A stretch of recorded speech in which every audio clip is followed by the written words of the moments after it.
Solutions, 2nd edition intermediate, by Tim Fowler and Paul A. Davis. Published and copyright Oxford University Press 2012. cd2. Lesson 4F. Exercise 1. Good morning. What can I do for you? Well, I've got a problem with my eye. Oh, yes, I can see that. When did it start? 3 or 4 days ago. I see. Is it painful? Yes, it's very sore. It hurts when I blink. Let me have a look at it. Yes, the eyelid is very swollen. Have you put any drops in it? Yes, I got some eye drops from the chemist's, but they didn't do anything. I think you need antibiotics. You've got an eye infection. Are you allergic to penicillin? No, I'm not. I've taken it before. OK. I'm going to prescribe some eye drops as well. Good. Thank you. Have you had any other symptoms? No, I haven't. I've been feeling fine. Good. Now, I think you should come back next week. I want to make sure it's getting better. And you must call immediately if it gets worse. Lesson 4F. Exercise 3. 1. Hello, come in. What brings you here today? I'm not very well. I see. What are your symptoms exactly? I feel hot and shivery. Let me take your temperature. Yes, you've got a temperature. It's quite high. Have you got a headache? Yes, I have. What about a stiff neck? No, my neck's fine. Have you noticed a rash anywhere on your skin? No, I don't think so. Well, I'm sure it's just a normal virus. You need to drink lots of water. If I were you, I wouldn't worry about food until you're better. Just eat when you're hungry. OK, so I don't need any medicine? No, just rest. And, as I say, plenty of water. Thanks, Doctor. 2. Come in. Hello. How can I help you? Well, I had an accident yesterday. I fell out of a tree. Oh, really? How far did you fall? Probably 2 meters, but I banged my head. Right. And have you been having any symptoms? I've had a bad headache all day today, and I'm feeling a bit sick too. I think you've got concussion. How did you get here? On my bike. I don't think you should cycle home. Can somebody pick you up? Yes, my dad. Is it serious? Probably not, but if your symptoms get worse, call the hospital. It's very important to be careful about head injuries. OK. Thanks for your help. You're welcome. 3. Hello, come in. How can I help? I've got an upset stomach. How long have you had it? Just a couple of days. Any other symptoms? Headache? Fever? No, just my stomach. I feel sick too. Can you remember eating anything unusual? Anything that tasted bad? I had some chicken at my uncle's house at a barbecue. It wasn't really cooked. It was still pink in the middle, but I had to eat it. Well, that's probably what caused it. It's very important to cook meat properly. Can you give me anything to make me feel better? Oh, I don't think you need to take anything. Drink plenty of water. Don't worry about eating anything yet. Oh, OK. Thanks. And you must take extra care washing your hands. OK, I'll do that. Anything else I can help you with? Yes. Is there a toilet here? Yes. First door on your right. Thanks. Bye. 4. Good morning. How can I help you? Oh, hello, Doctor. I'm feeling really bad. I've got an upset stomach. Oh dear. I'm sorry to hear that. Sit down and I'll take a look at you. It started about a week ago. I had a really bad headache for 2 days. Did you take anything for it? Yes, just ordinary painkillers. Let me take your temperature. 38.9. Yes, you've got a temperature. Really? Is it very high? Don't worry, it's just a virus, I'm sure. Have you had any other symptoms? No, not really. The best thing would be to stay at home for a few days. But I'm really busy at work. Can't you just give me some antibiotics? No, you don't need antibiotics. Try to rest as much as possible. You'll get better soon. OK. Thanks, Doctor. Lesson 4F. Exercise 5. I really think you should... I don't think you should... If I were you, I would... If I were you, I wouldn't... Try not to... In your position, I would... In your position, I wouldn't... You need to... It's very important not to... You must... You mustn't... The best thing would be to... You really ought to... It would be a good idea to... Skills Roundup 1 to 4. Exercises 5 and 6. Hi, you must be Anna Porucznik. Yes, I am. Nice to meet you. My name is Julian Lloyd. I'm the Human Resources Manager here. Thanks for coming. My pleasure. Now, I've got your application form here. You're a student, aren't you? That's right. I'm studying economics at the university. And how is that going? Fine. Well, it's difficult, but I'm enjoying it. You enjoy a challenge, do you? Yes, I do. Good. And you're looking for some part-time work? Yes, I am. I've just moved to a new flat and the rent is a lot higher. Ah, I understand. So why did you apply for this job in particular? Well, I looked at quite a lot of job adverts and this one just seems right for me. I worked at a holiday camp last year, so I've got a lot of experience of dealing with the public. And I'm very enthusiastic. Aha. And you mention languages on your application form, don't you? Du sprichst Deutsch. Ja, mein Deutsch ist nicht perfekt, aber ziemlich gut. Yes. Any other languages? Polish, of course. You're from Poland, aren't you? Yes, I am. And I speak a bit of Russian too. Good. Well, do you have any questions? Yes.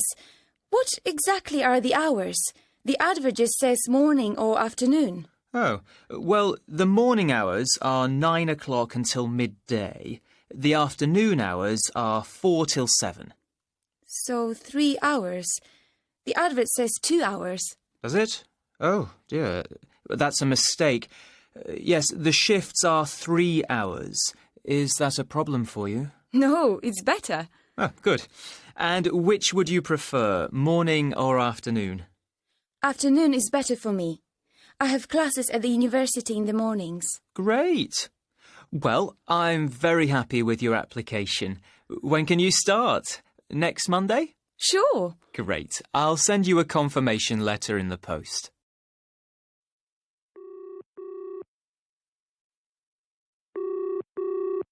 Hello, Julian Lloyd's office. Oh, hello. Could I speak to Julian Lloyd, please? Well, I'm afraid he's in a meeting. Can I take a message? Yes, it's Anna Porucznik here. It's my first day at work today, but I can't come in. I've got a temperature and a sore throat. I feel terrible. Oh, poor you. Yes, I can tell, Julian. I hope you get better soon. Thanks. Bye.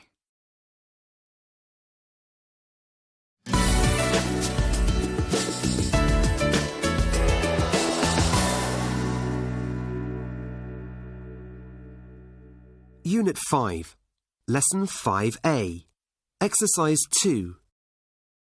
Are you a computer geek? 1.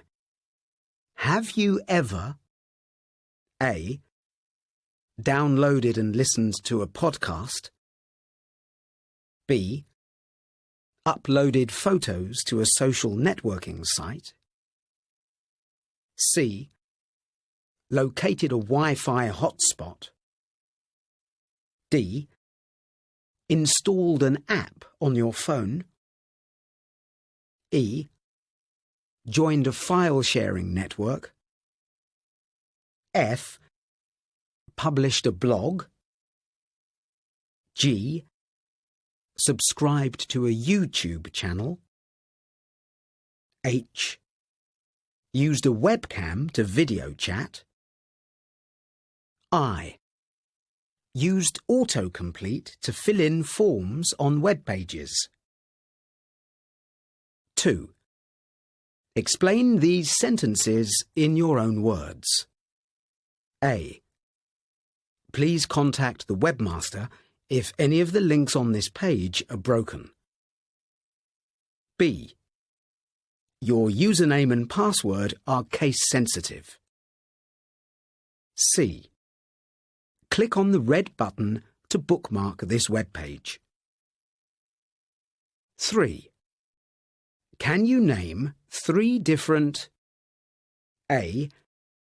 Companies that make desktop computers, B. Things you could connect to the USB port of a computer, C.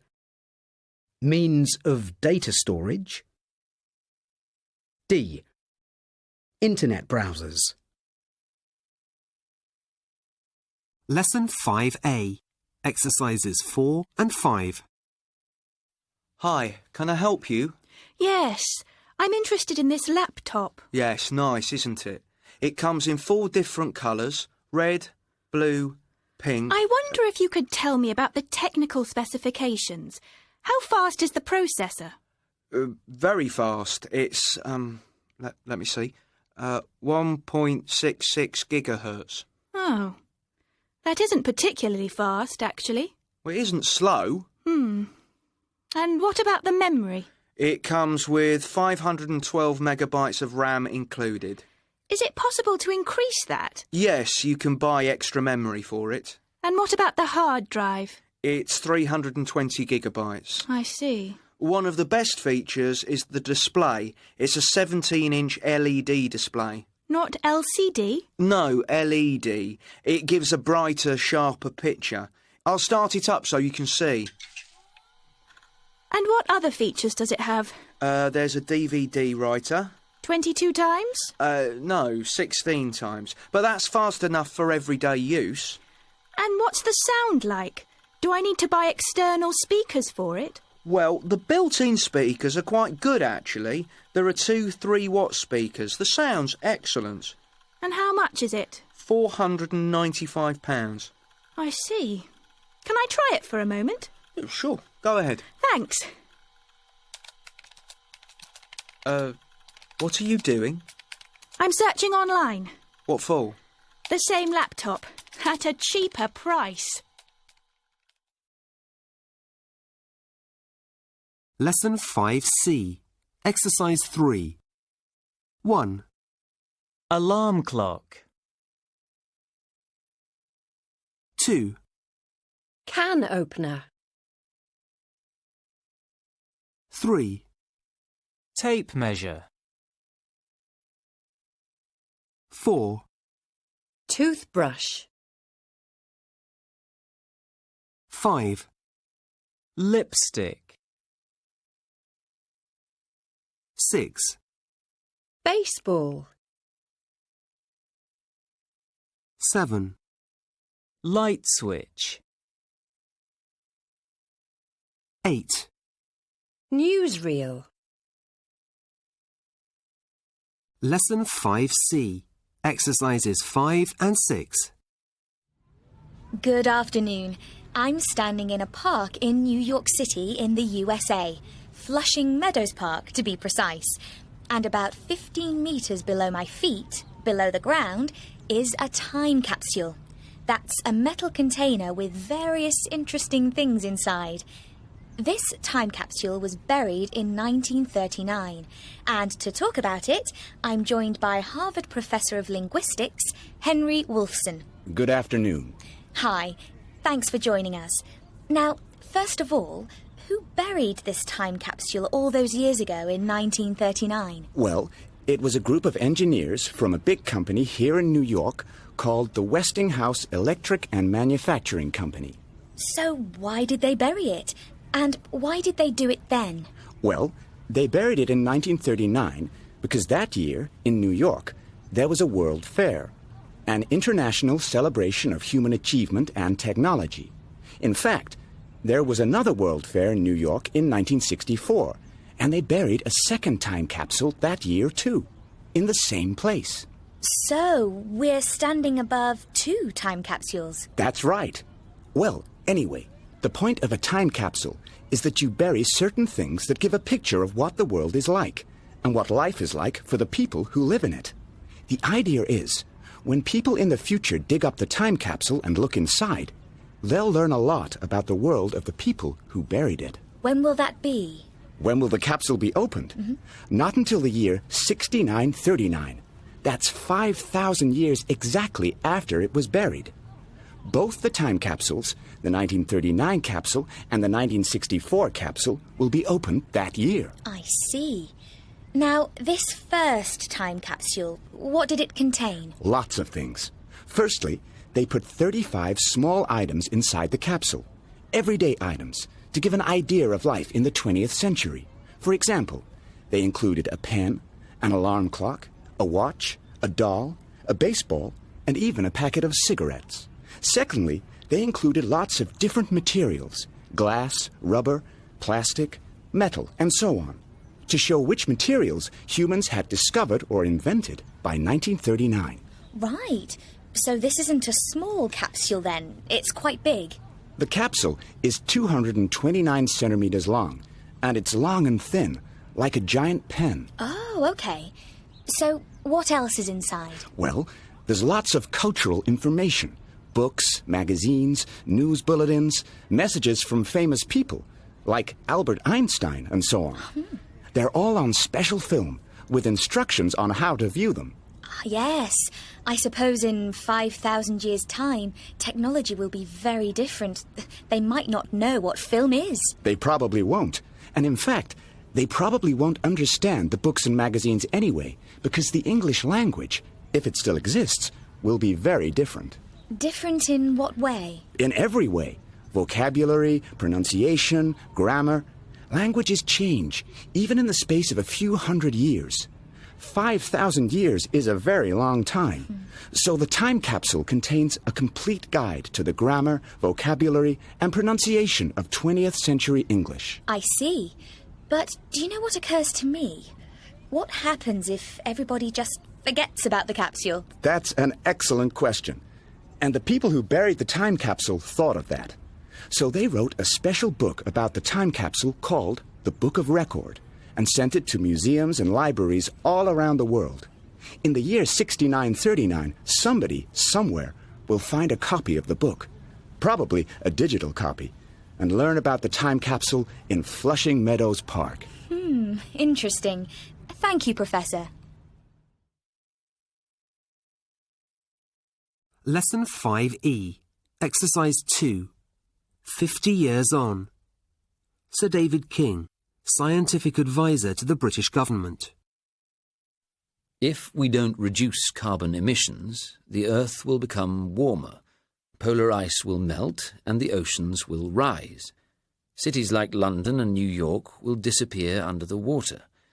By 2100, Antarctica could be the only continent that is suitable for human life. The rest of the world will be too hot. Francis Collins, geneticist. 50 years from now, millions of people will live past the age of 100 and remain healthy. This will happen because we'll be able to study each person's genetic code and find the best way to treat illnesses in that individual. In about 50 years' time, the most important question for our society might not be how long can humans live, but how long do we want to live? J. Richard Gott, physicist. During the next 50 years, our planet might suffer a catastrophe. Humans could disappear, just like the dinosaurs and hundreds of other species. The best way to make humans safe from extinction is to start a colony on Mars. This is not a prediction, but a hope. Will we be smart enough to do it? Ellen Heber Katz, biologist.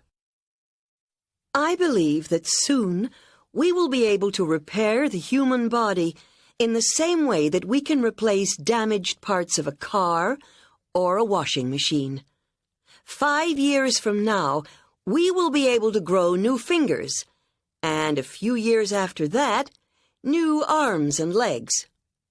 Within 50 years, replacing your whole body will be normal. Peter Norvig, Director of Research at Google. Today, people all over the world have access to billions of pages of text on the Internet. At the moment, they use search engines to find information, but 50 years from now, people will simply discuss their needs with their computer, and the computer will make suggestions and provide usable information, not just a list of links. Eric Horvitz, Principal Researcher at Microsoft Research. In 50 years' time, computers will be much more intelligent than today, and this will change people's lives. Computers will help people work, learn, plan, and decide. They will help people from different countries to understand each other by automatically translating from one language to another. Intelligent computers will work as scientists and will start to make important discoveries on their own. Lesson 5F, Exercise 1. What are you up to at the weekend? I'm going skateboarding on Saturday morning. Have you got any plans for the afternoon? Yes, I have. I'm going to finish my science project. But maybe we could meet up in the evening. I can't, I'm afraid. I'm having a barbecue. That's a shame. Do you fancy doing something on Sunday? Sure. The afternoon is better for me. I might be going for a bike ride with my sister in the morning. Actually, I'm going bowling with some friends on Sunday afternoon. But you're welcome to join us. Thanks. I'd love to. What time? 4 o'clock, and we'll be going for a pizza after. Great idea. Let's speak again on Sunday. OK, I'll call you. Lesson 5F, Exercises 4 and 5. 1. Hey, Joe. What are you doing this weekend? I'm quite busy, actually. Oh, right. It's just that I'm going ice skating with some friends on Saturday afternoon, and I was wondering if you'd like to join us. Saturday afternoon? No, actually, I can't. I've already got plans. I'll be helping my dad at the shop on Saturday afternoon. Oh, can't your sister do that? We'll both be helping. It's the busiest time of the week. Well, maybe we could go out on Saturday evening. I'll be too tired after a busy day at the shop. I reckon I'll be going to bed early. That's a shame, because I'm having some friends round for the evening. We're going to watch a DVD. Oh, well, next time maybe. How about Sunday morning? What are you up to then? I'm going shopping with my mum. I need to buy a new jacket. Really? I'm going shopping on Sunday morning too. Let's meet for a coffee. OK. Why not? I'll call you on Sunday, around 11 o'clock. Fine. I'll speak to you then. Great. Bye, Joe. See you on Sunday. 2. Hi, Olivia. Oh, hi, Jack. How are you? I'm all right, Jack. You? Yes, I'm fine. Do you fancy getting together this evening? It's Friday night. Actually, I'm not up for it. I've got a bit of a headache. I'm planning to go to bed early. Oh, OK. Well, how about tomorrow? I'm doing schoolwork tomorrow. But it's Saturday. I know, but I need to revise for an exam. Grace is coming over and we're going to revise together. What, all day? No. Oh, well, why don't we do something in the afternoon? What have you got in mind? I don't know. What do you fancy doing? We could go ice skating, perhaps. No, thanks.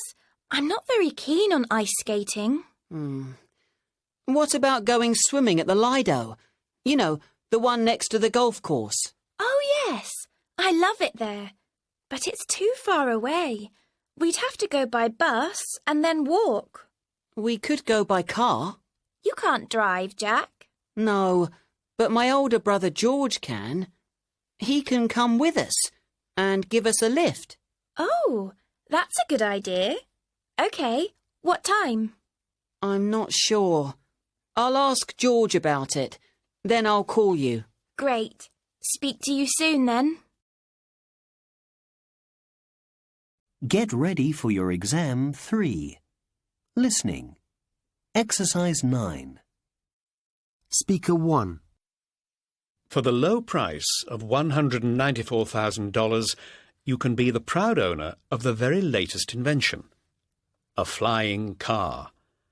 The car, called Transition, can fly for a distance of 460 miles. On the ground, the wings fold up and it can drive at average highway speeds.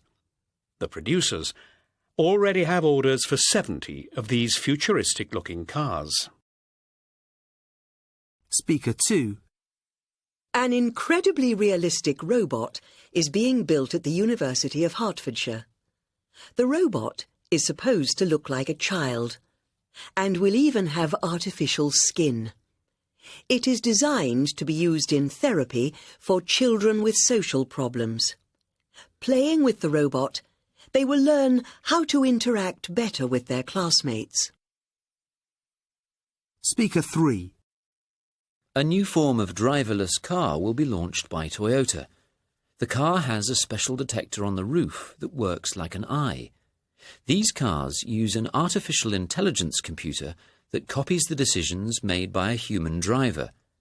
The aim is to prevent traffic accidents and to free up people's time as well. 7 of these robot cars have already driven 140,000 miles with very little human control. Speaker 4. Toshiba wants to take over the home entertainment industry. They are releasing ever bigger TV screens that show 3D TV without us needing to wear 3D glasses. The TVs work by showing several pictures from various positions at the same time. This means that our left and right eyes see different pictures, which creates a 3D effect. Speaker 5. Having trouble concentrating? Bodywave technology will keep your busy mind on track. Bodywave tells you when you are at your best and when you are not paying attention. This little machine attaches to your arm or leg and monitors your brainwaves through the movements of your body. It is designed to help people perform at their best, whatever they are doing.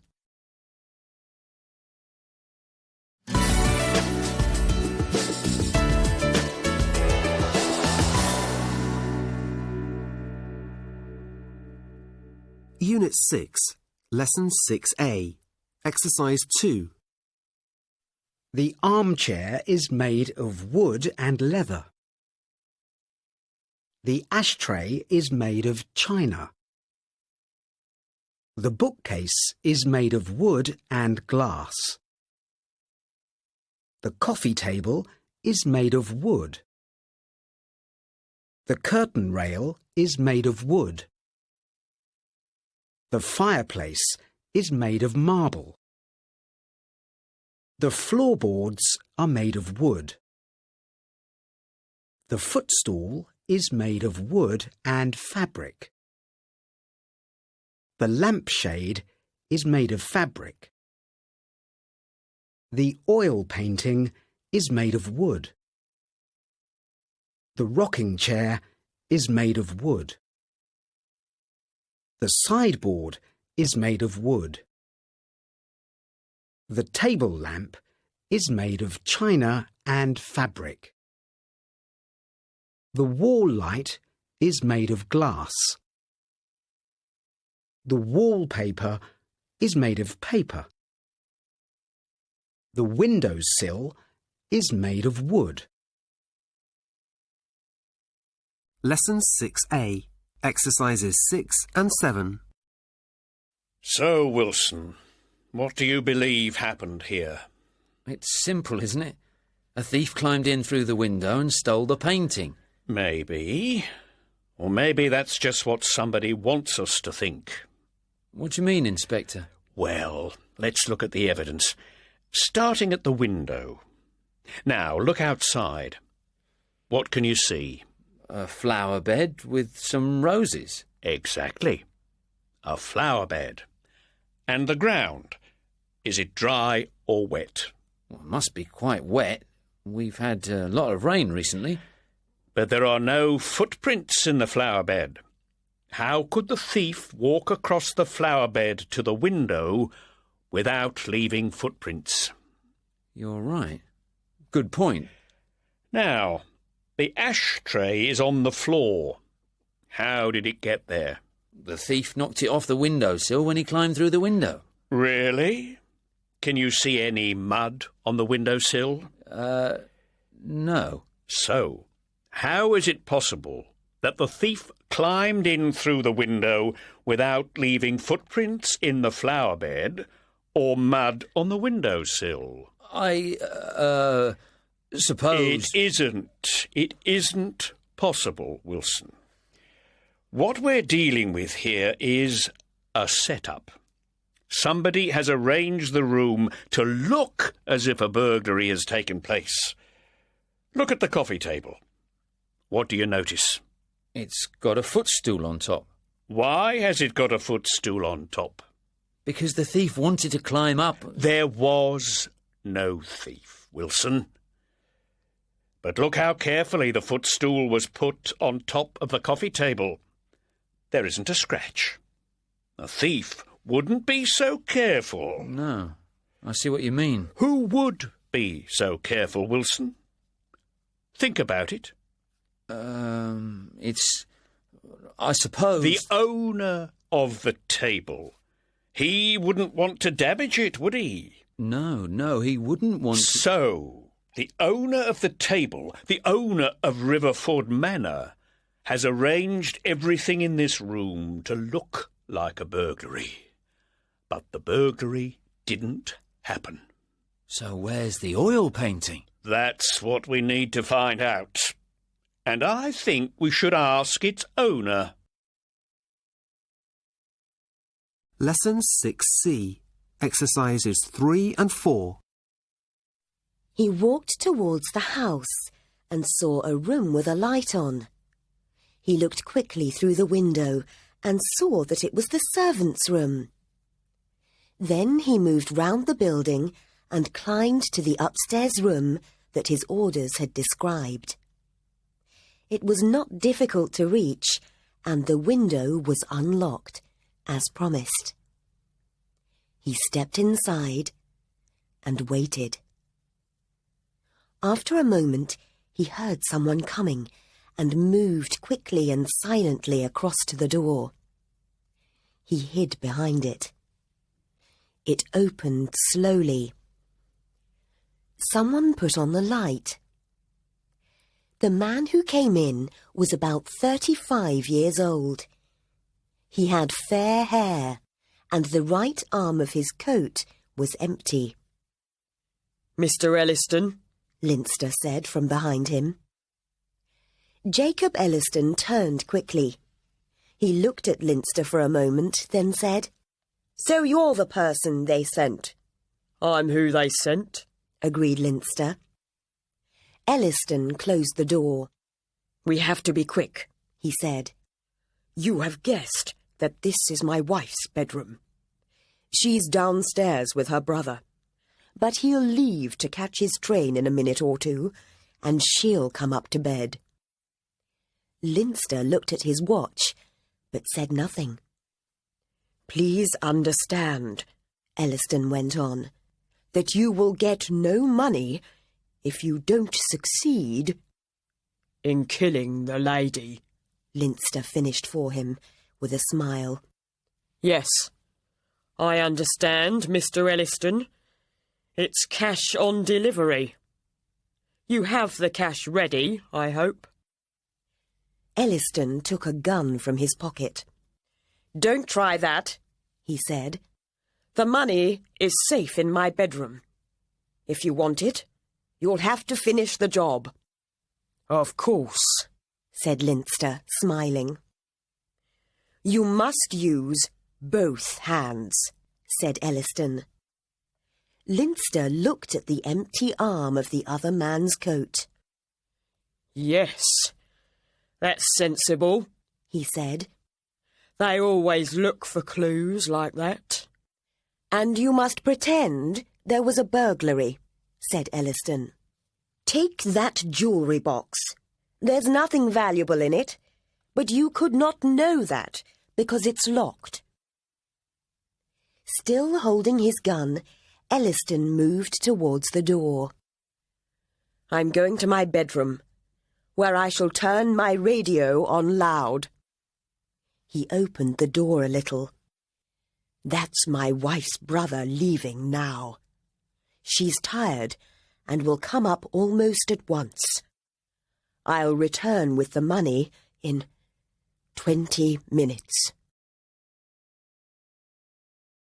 Lesson 6D. Exercises 2 and 3. Hey, Vernon, can you remember last night clearly? Sure. It isn't the kind of thing you forget in a hurry.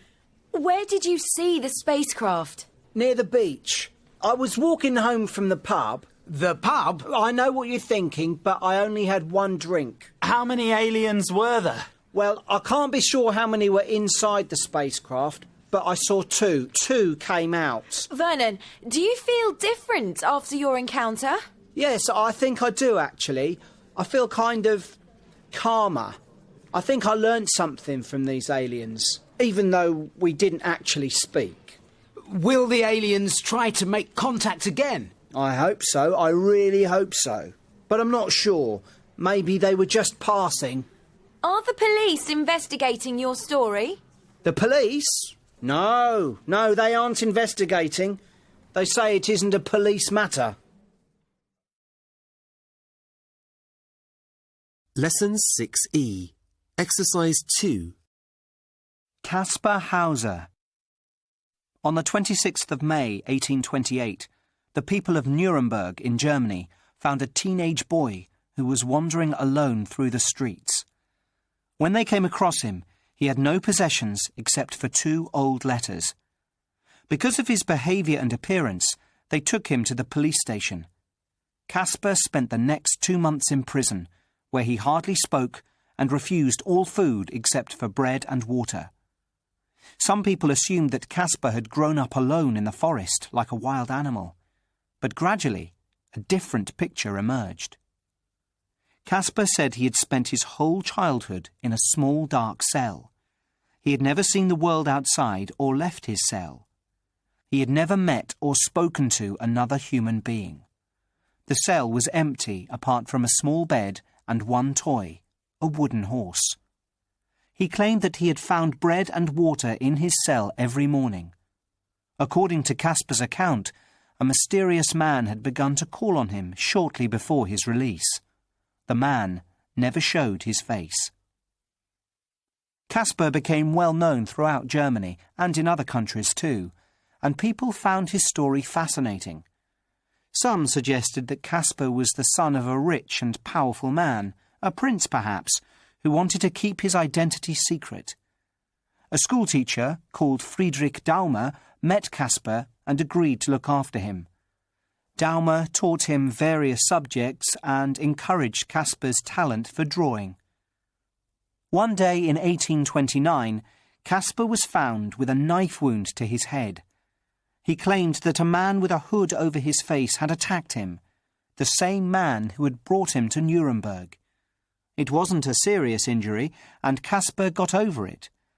But in 1833, Hauser came home with a deep knife wound in his chest, saying someone had attacked him in a garden. 3 days later, Caspar died from the wound. Just before he died, Caspar told the police that his attacker had given him a bag. So the police went to the garden and looked for it. They found it with a note inside. The note was in mirror writing and said in German, "I want to tell you about myself. I come from the Bavarian border on the river." Over the years, books have been written about Caspar's stories, and various historians have looked into them. Most have concluded that the stories were untrue, and that Caspar Hauser was a liar who killed himself, possibly by mistake. But for some people, Caspar Hauser's life and death remain one of the most mysterious stories in history. Lesson 6F, Exercise 2. Have you seen this story about a deserted boat? Yes, it's weird. What do you think happened? They could have been attacked by pirates, I guess. I doubt it. There aren't any pirates in the Mediterranean. Or they might have gone swimming and been killed by sharks. That isn't very likely. They can't have all gone swimming at the same time. I see what you mean. That would be crazy. The crew could have killed the owners, stolen their money, and then escaped. Yes, that's quite likely. But where are the bodies? They must have thrown the bodies into the sea. Yes, I think you're right. Lesson 6F, Exercises 5 and 6. 1. Did you hear about that Ferrari? No. What happened? It was completely destroyed by fire in a car park, but no other cars were damaged. Did it just catch fire on its own? No. The police found matches and a can of petrol. Somebody must have set fire to it deliberately. They might have been jealous of the owner. Yes, that's possible. Or maybe there'd been an argument. I doubt it. The owner had only just arrived from Italy that day. He can't have had an argument. He hadn't met anyone. He must have been furious. Yes, you're probably right. 2. Have you seen this story about a footballer? He was found unconscious in his hotel room. Really? Do you think that he might have taken drugs? Yes, that's quite likely. Or he might have hit his head during a match. Sometimes that has an effect a few hours later. No, that's not possible. It says he hadn't played football for a week. Maybe he was attacked by a robber. That's unlikely. Oh, why? Well, he was wearing a really expensive watch, but it wasn't taken, so it can't have been a robbery. Oh, OK. Where is he now? He's in hospital. He isn't unconscious anymore, but he can't remember anything. 3. Have you heard about this cat that disappeared for 10 years? No. Did they find it after 10 years? Yes, it suddenly appeared in their garden. Oh, that's amazing. I wonder what happened to it during that time. It must have found another house to live in. So why did it suddenly go home? It might have discovered the house by accident. That's unlikely. Cats usually know where they're going. They've got a good sense of direction. I suppose so. Well, the new owner might have died. Maybe. Or they probably just moved away. Yes, that's probably what happened. so the cat went home. The original owners must have really missed it. I suppose so. Or they might have got a dog instead. Lesson 6F, Exercise 7. No way. No, that's not possible. I doubt it. That's unlikely. Maybe. Yes, that's possible. Yes, that's quite likely. I suppose so. Yes, you're probably right. Skills Roundup 1 to 6. Exercises 6 and 7.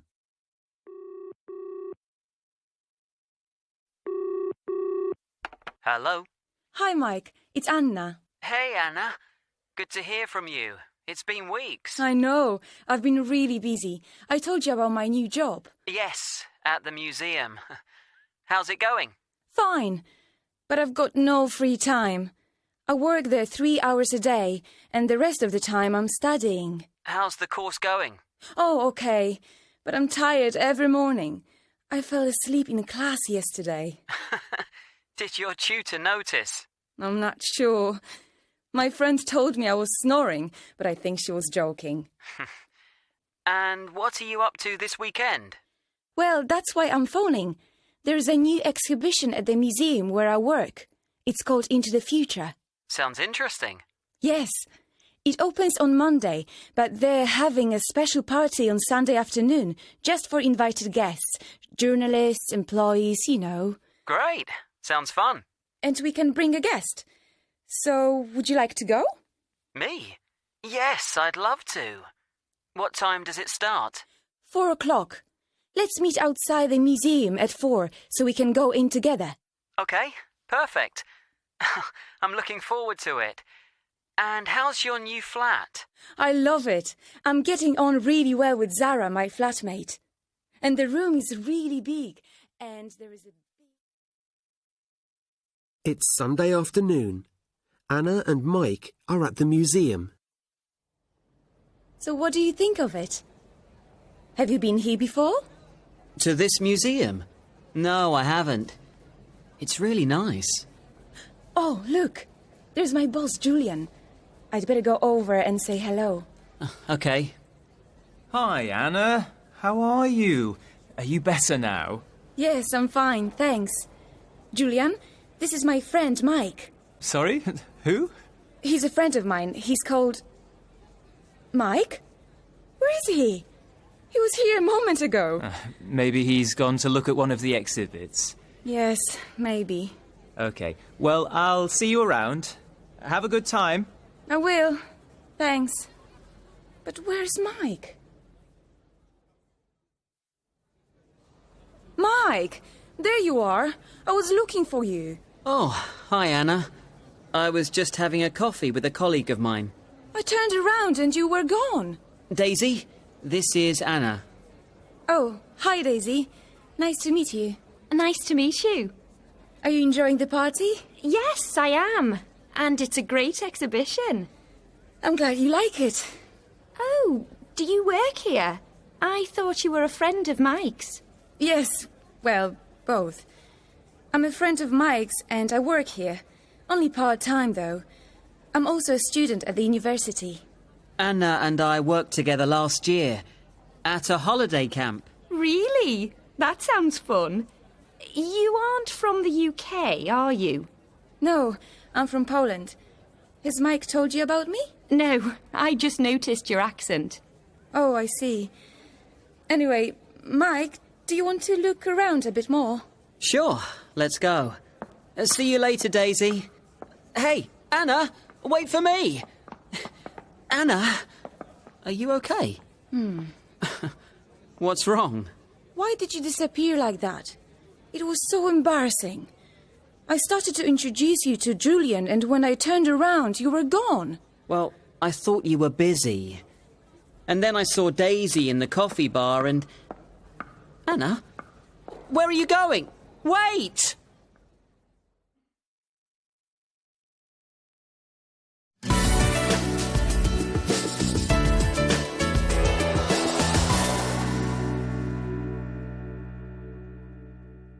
Unit 7, Lesson 7A, Exercise 4. 1. Hey, have you heard about Tom and Lisa? He asked her to marry him last week. Really? I thought that she wasn't sure about marriage. I thought she wanted to wait. I don't know about that, because she said yes. She showed me the ring yesterday. Oh, it's lovely. Well, I'm very happy for them. I think they make a lovely couple. 2. Look, isn't that Josh and Fiona over there? They're always together these days. Are they going out? No, but they get on very well. They've known each other since they were young children. So they're not in love then? No, I don't think they even fancy each other. They're more like brother and sister. 3. What's happened to Dominic and Maria? I thought they were going out. They had a big row. Really? When? At Sandy's party. Maria said she saw Dominic chatting up another girl. But Dominic's not like that. I know, but you know what Maria's like. I don't think they'll get back together now. Well, I think Dominic's better off without her. 4. Who's that couple over there? I don't know them. That's Jill. She works in my office. I met her a few months ago when she first started working there. She's great. You'll like her. But who's the guy? That's her partner. His name's James, I think. I've only met him once. Partner? You mean husband? Yes, they got married last year. That's a shame. He looks nice. Sandra. 5. Oh, look over there. Isn't that Danny and Josie? I thought they'd fallen out with each other. Yeah, they did fall out. They split up a few months ago. I guess they weren't getting on very well. They were always arguing, weren't they? You couldn't be in the same room with them sometimes. I was glad when they split up. Well, they made up with each other recently. They seem very happy together at the moment. Well, I hope it lasts. Lesson 7C, Exercise 3. Love's Secret by William Blake. Never seek to tell thy love, love that never told can be, for the gentle wind does move silently, invisibly.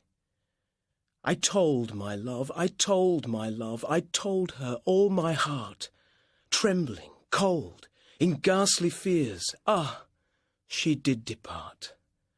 Soon as she was gone from me, a traveller came by. Silently, invisibly, he took her with a sigh. I Wish I Could Remember by Christina Rossetti. I wish I could remember that first day, first hour, first moment of your meeting me. If bright or dim the season, it might be summer or winter for aught I can say. So unrecorded did it slip away, so blind was I to see and to foresee, so dull to mark the budding of my tree that would not blossom for many a May. If only I could recollect it, such a day of days. I let it come and go, as traceless as a thaw of bygone snow. It seemed to mean so little, meant so much. If only now I could recall that touch, first touch of hand in hand, did one but know. Lesson 7C, Exercises 6 and 7.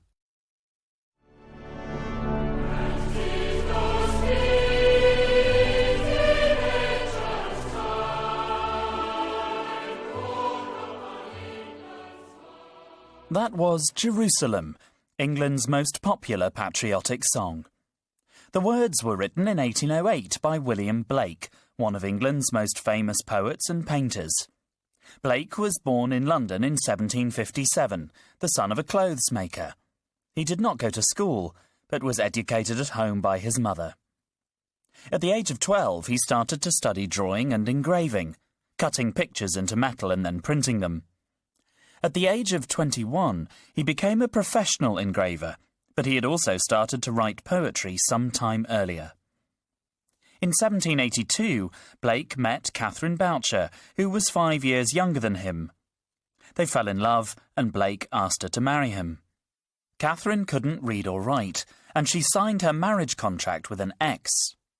Blake later taught his wife to read and write, and she became his assistant. They stayed together for the rest of his life.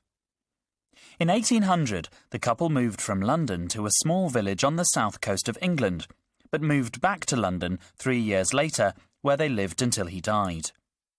Blake wrote many poems, which he also illustrated. Some of his poems are romantic love poems, but most of them are religious and mystical.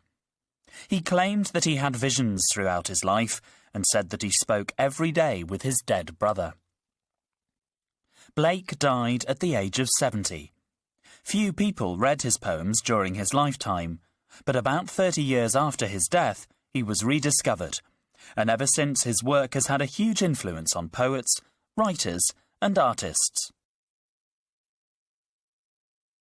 Lesson 7D, Exercise 1.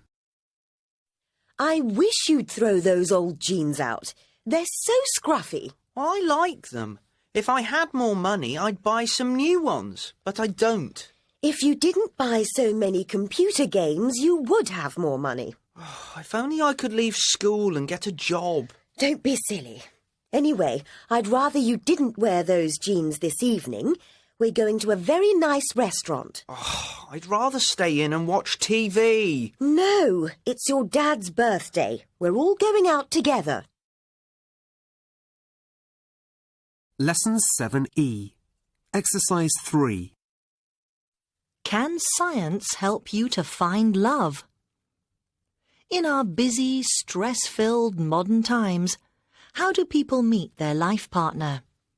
In Britain, over 50% of single adults think that online dating provides the answer. Internet dating sites have become the most popular way to meet people, but is the internet the ideal way to find true love? The dating agencies think so. They're using science in an attempt to match people more closely with suitable partners. In the past, dating agencies just used a simple personality profile and a hobbies and interests questionnaire to put people together. Now, however, more and more of them are using psychometric tests. These detailed psychological questionnaires were developed by scientists at the beginning of the 20th century to recruit good spies for the First World War. Later, they were used in business to find the right people for the right jobs. And now, online dating agencies are using the same techniques. If you logged on to a dating agency today, you might have to answer over 200 questions about yourself and the kind of person you would like to meet. It would take a very long time. But does it work? Yes, says Dr. Jan Fellows, a senior research scientist at one of the most popular agencies. It allows us to match people far more closely with compatible partners so that there is a greater chance of success. So, how does this work in real life? Here are two people's stories. Kathy is an attractive fitness instructor. I was working long hours and wasn't meeting men that I was interested in, so I joined a dating agency, says Kathy.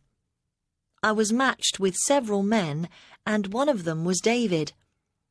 When I first met him, I wasn't impressed, but as we started talking, I discovered that we had a huge amount in common. I liked his attitude to life and the way he talked, and I realised that I really liked him. So, as a fitness instructor, I told him he had to get in shape. 7 months later, Kathy and David got married. And now, I think he is the most gorgeous man in the world, she says. Simon's experience was different. I wanted a serious relationship and a friend suggested online dating. I had some very pleasant dates with some very nice women and had a good time. All of them shared my interest in films and travel, so we were compatible, but there just wasn't that spark of attraction. It was strange. Dr. Sarah Kenton agrees. She is the author of How to Meet Your Soulmate. She says, psychometric testing is useful, but can't take account of attraction. And sometimes you can feel attraction for someone because they have something you haven't got. As the old saying goes, opposites attract. So, perhaps science can help you find your perfect partner, but sometimes it's just down to chemistry. Lesson 7F. Exercises 2 and 3. I'm going to choose the restaurant in photo 1. It's at school, so it would be very easy to meet up with my friend. It also looks like a cheap restaurant, and that's important because I'd be there to talk to my friend about a problem, not to spend a lot of money.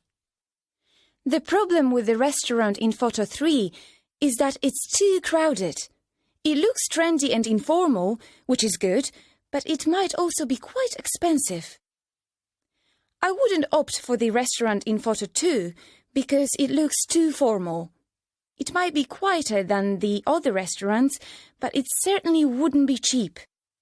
I wouldn't feel comfortable and relaxed there. So, overall, the restaurant in photo 1 would be best. Lesson 7F. Exercise 6. The cafe in photo 1 looks quite cheap. In contrast, photo 3 looks really posh.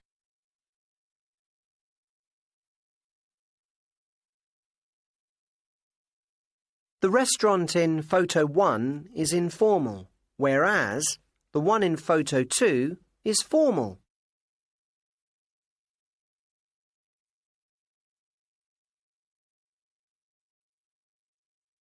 Get ready for your exam 4. Listening. Exercise 7. Hello and welcome to Film Weekly.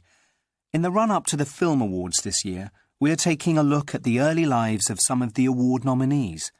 Tonight we will be looking at Matt Damon, the action hero of the Bourne film trilogy. Matt was born in the USA in 1970. His parents divorced when he was 2, and he and his elder brother Kyle lived with their mother. It was an unusual childhood. For some of the time, they lived with 5 other families in a big community house. His mother was a professor of early childhood development and had strong views on how to raise children. Matt has said, "It was as if she knew it all in advance. It was an annoying way to be raised." But she had a huge influence on her sons and wanted them to be inventive. She gave them wooden blocks to play with so that they would use their imagination. She wouldn't allow them to play with guns or war toys. Kyle became an artist, and Matt, from a young age, was obsessive about dressing up and imitating other people. Later, this became a love of acting. He shared this passion with his best friend, Ben Affleck. They did lots of acting at school and encouraged each other in the film world. But after years of trying, they were still unknowns. So they decided to write and act in their own film, Good Will Hunting. It was an amazing success. Matt and Ben won an Oscar for their screenplay, and their lives were never the same again.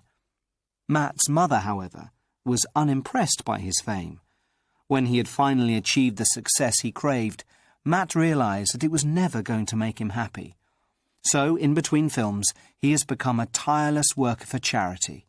This work has made his mother very proud of him.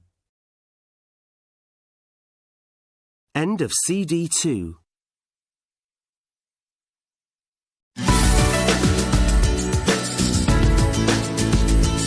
New Solutions 2nd edition pre-intermediate workbook by Tim Fowler and Paul A. Davies. Published and copyright Oxford University Press 2012.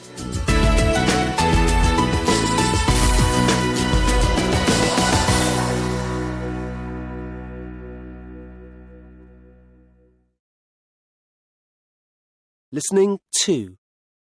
Terry. I love going out with my Uncle Harry. He always pays for everybody. He just enjoys spending money. He's so different from his brother. That's my dad, of course. The only problem with Harry is that he can be rather impolite. He isn't very sensitive and doesn't think before he speaks. The other day, he really upset my dad when he told him he was mean. Julie. My mum's amazing, really. She never loses her temper. She just stays really calm. She's got 4 children, me, my brother and my 2 sisters, and has to ask us to do things 10 or 20 times before we actually do them. But she doesn't get angry. She also works full-time at the supermarket and doesn't get home till 6 o'clock. I don't know how she fits it all in. She never stops. Martin.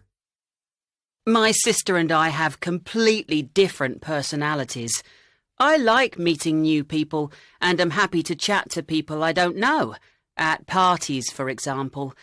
But Sonia feels a bit nervous in situations like that. She waits for people to come to her. But when she gets to know you and starts talking, she really makes you laugh. Emma. We're twins, but we aren't identical. We don't look alike, and our personalities aren't alike either. For example, I don't say very much normally. I'm fairly quiet. Louise is the complete opposite. She never stops. But she doesn't talk about herself. Last summer, for example, she got fantastic marks in her exams, but you never hear her talking about it.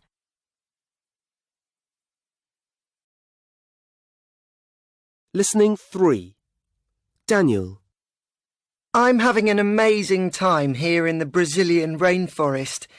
We arrived from Macapá 2 weeks ago. There are 10 students and we are staying with families in the village. We're helping to build a new school and we're trying to study Portuguese, but it isn't easy. Christine. I'm here in Cape Town, South Africa. I'm staying with my aunt and uncle. I'm working at a school in one of the townships outside the city. I teach English to young children. They are very poor, but they are always laughing. It's hard work, but the children are wonderful. Thomas. I live in London and I'm working in an old people's home in the city centre. There are 50 people living here. Some of them are quite sick. I help them read their letters, books and newspapers. I also help at mealtimes and take people out for walks. It's hard work, but very rewarding.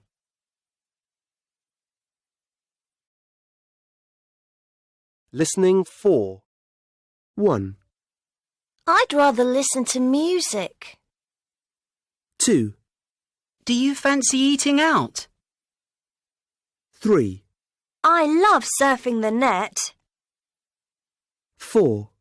I can't stand shopping. 5. I like playing chess. 6. I'm not that keen on dancing.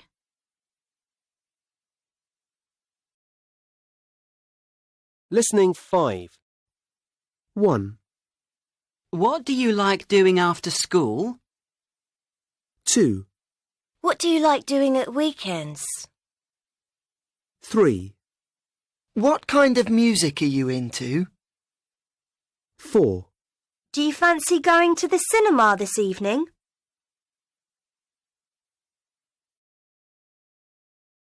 Listening 6. What do you like doing in your free time, Tom? I really love going to the cinema. Me too. What kind of films are you into? I like sci-fi films. I'm not really a fan of sci-fi films. I prefer romantic comedies. What else do you like doing? I'm quite fond of reading. So am I. What kind of books do you like? Detective stories. What about you? I'm a big fan of romantic novels.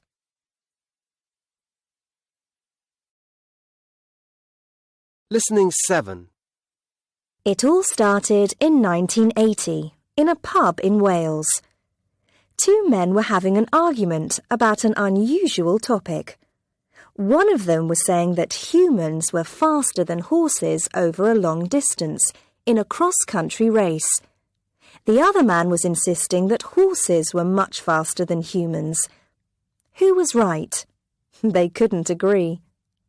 Well, the owner of the pub, a man called Gordon Green, heard the argument and decided to find out the answer by organising a race between people and horses. The first race took place in the same year, 1980, and the Man versus Horse Marathon became a regular yearly event. In fact, the course is only 35 kilometres long, so it isn't actually a marathon. The competitors were men, women, and horses. For the first few years, a horse always won the race. In 1985, a new rule allowed cyclists to take part as well, and although a horse won the race that year too, it only just beat Jackie Phelan, a champion cyclist from the USA. In 1989, British cyclist Tim Gould beat the first horse by 3 minutes. This was the first time that a human won the event. The first human to win the race on foot was Hugh Lobb. In 2004, he completed the course in 2 hours, 5 minutes and 19 seconds. He won £25,000. That year, there were 500 human competitors and 40 horses. The only other year a human won was in 2007. It seems that horses are faster than people after all.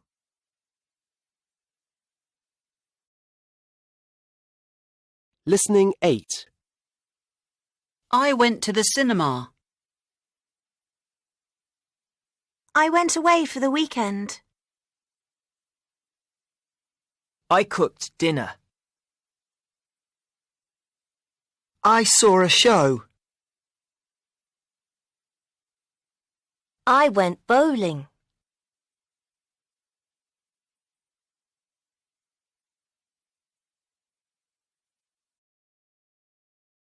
Listening 9. Did you have a good weekend? Yes, I did. What did you do on Saturday? I went shopping in London. Did you buy anything? Yes, I did. A new coat. What did you get up to on Sunday? I went out for dinner. What did you have? Pizza and salad.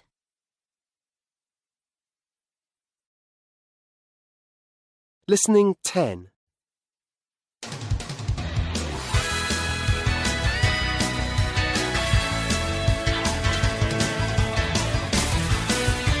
Hello and good morning. Welcome to Sports Today. We have with us in the studio a young lady who is making a name for herself in the cold and icy world of figure skating.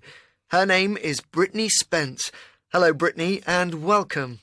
Thank you. Pleased to be here. Brittany, could you tell us how you came to be interested in ice skating? Well, I started when I was very young. My friends all went to ballet classes, but I wasn't interested in that. When I was 4, I watched the ice skating World Championships on TV and loved all the fantastic moves the dancers performed. I begged my mum to take me to the local ice rink. I tried ice skating and I loved it. I fell over, but I didn't care. I just got up again. So I started having lessons. And the rest, as they say, is history. But when did you realise that you wanted to ice skate competitively? Well, my teacher encouraged me to enter small competitions from the very beginning, but my parents were not very happy about it. My teacher talked to them and finally they agreed. I had the right kind of personality for it. I was never a shy child. I was usually confident and a bit impatient, to be honest. I loved competing, though. When did you decide that doubles figure skating was for you? When I was 12, a boy joined our classes. He was very quiet, but I could see he was good. Our teacher put us together, and it worked well. We entered a doubles competition soon after, and we won it. It was amazing. And that was Matt Bridges, your skating partner? Yes, Matt and I have been partners since we were 12. We train together 5 times a week. He's very hard-working. I can't be lazy when I'm with him. And you're training hard at the moment, aren't you? Yes. The Junior World Championships are coming up and we really want to do well. The best of luck, and we will all be watching you. Thank you.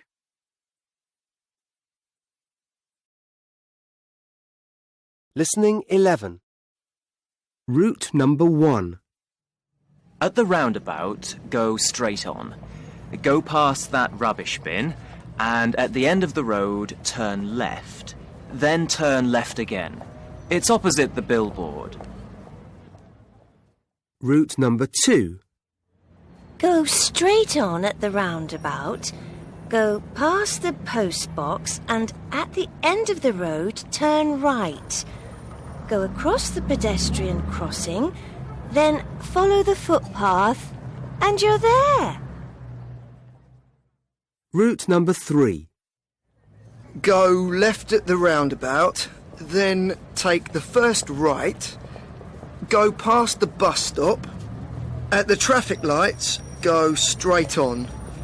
At the end of the road, turn right, and you're there.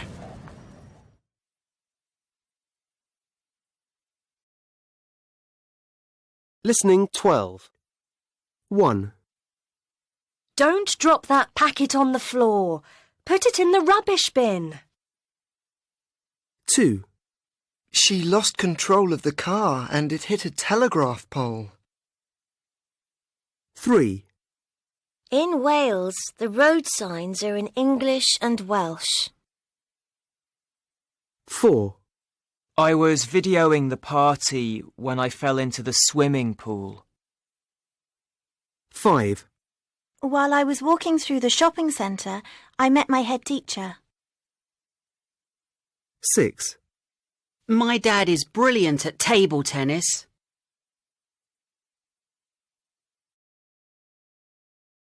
Listening 13. 1. I know it's a tradition, but I just think it's a really cruel activity. I'm glad that it's illegal now. To be honest, I think it's wrong. There are other hobbies you can do. There's no need to kill animals for fun. 2. I live in a village in the country, and there's a long history of fox hunting there. It wasn't just the rich people, the upper classes, that did it. Everybody took part together, and it was good for the economy of this area. I think the ban is a shame. 3. I think even before the ban, fox hunting was losing its popularity. It's outdated, isn't it? I mean, I don't know any young people who liked it. So for me, the hunting ban is fine. I'm happy about it. 4. Some people say fox hunting is part of the countryside. You know, it's traditional. But I know a lot of farmers who are happy about the hunting ban. They say that fox hunts always caused a lot of damage to their fields and hedges because the hunters rode their horses over them when they were chasing the fox. 5. I didn't have a strong opinion about fox hunting before the ban, but I get angry when I read about people who break the law and still go hunting. It's really important to respect the law. That's even more important than respecting a tradition.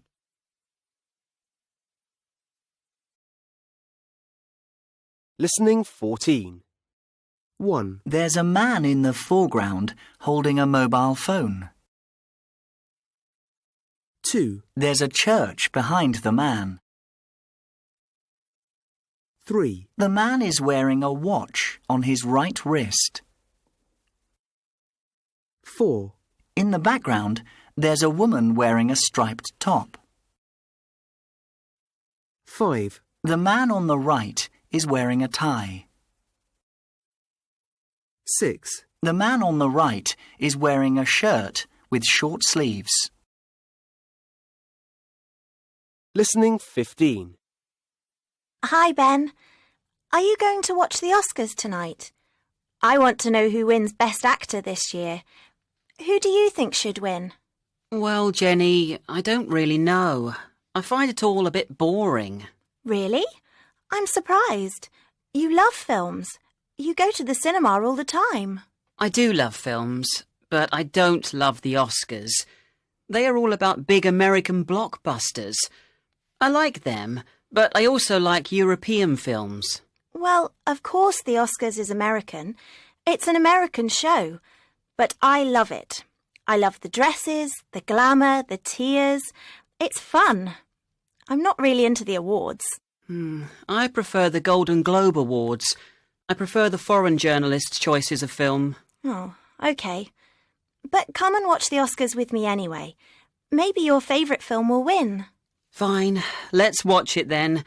But I'm not watching the beginning, when the stars arrive and show off their dresses.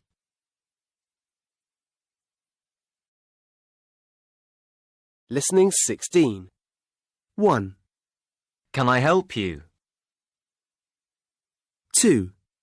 Which showing would you like? 3. I'm afraid the 8:30 showing is sold out. 4. Sorry, did you say 2 adults? 5. How would you like to pay? 6.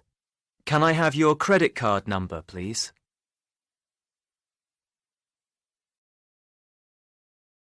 Listening 17. Good afternoon. Can I help you? Can I have 2 tickets for True Grit, please? Which showing would you like? The 5:30, please. I'm afraid the 5:30 is sold out. We still have tickets for the 8:30 though. Just a moment, please.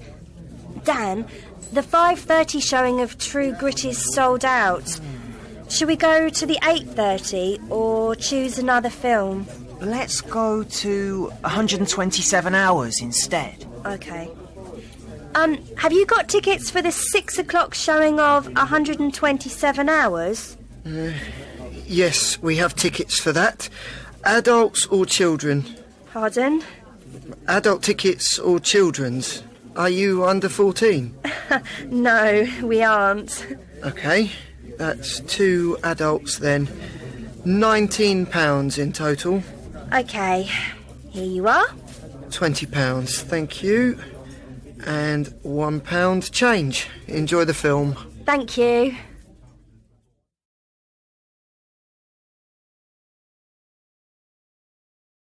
Listening 18. 1. What do I think of reality shows? I think they're stupid.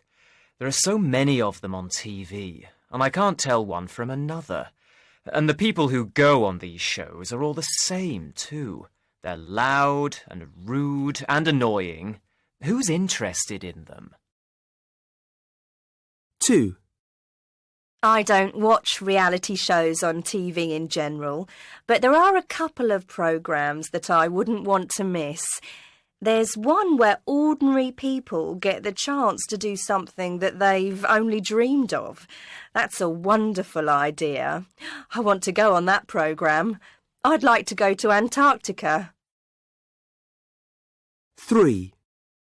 I think TV reality shows are quite entertaining. It's a good idea to have ordinary people on TV instead of all those boring, self-important celebrities. Celebrities want you to think that they are fantastic people with fantastic lives, but it's all rubbish. Everyday people are just as interesting. More interesting, actually. 4.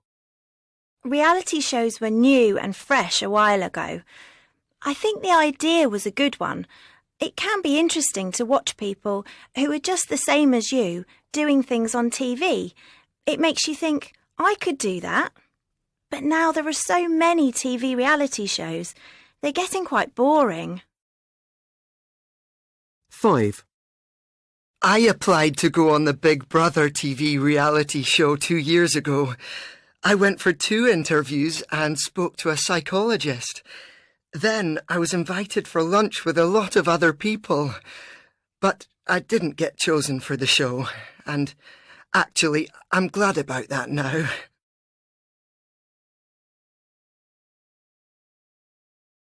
Listening 19. Number 1. Good morning. Can I help you? Yes, I'm looking for a 2-bedroom flat near the town centre. Right, OK. Well, we don't have very much at the moment. There's this one. Here are the details. Thanks. It's £175,000. That's right. It's on West Street. Very nice location. Or this one. It's a little bit closer to the centre in Cambridge Avenue, but it's more expensive. Number 2. Can I help you? Yes, I need something to help me sleep at night.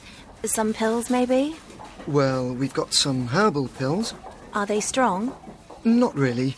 You need to see a doctor if you want something stronger.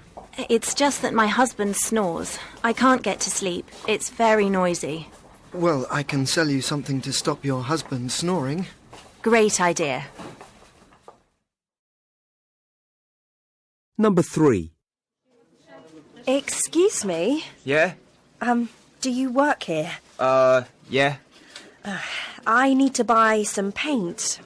White paint. For indoors or outdoors? It's for the outside of my house. Okay, follow me. Number 4. Can I help you? Yes, I'm looking for Lady Gaga live. OK. Is that the CD you want or the DVD? The DVD. I'll just have a look on the computer. Yes, we've got that. Oh, where is it? The DVD section is opposite the door. Just over there. Thanks.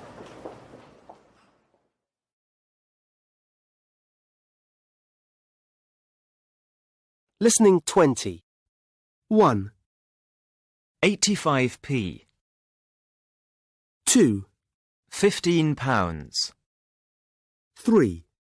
£2.50. 4. 99p. 5. £9.95. 6. £3.50. 7. 7p. 8. £105.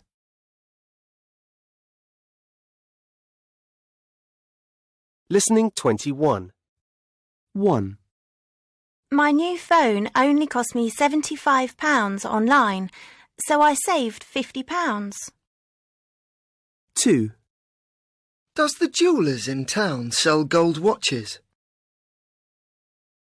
3. At the baker's, they charge £4.95 for a chocolate cake. 4. If you buy 2 CDs at the entertainment store, you save £5.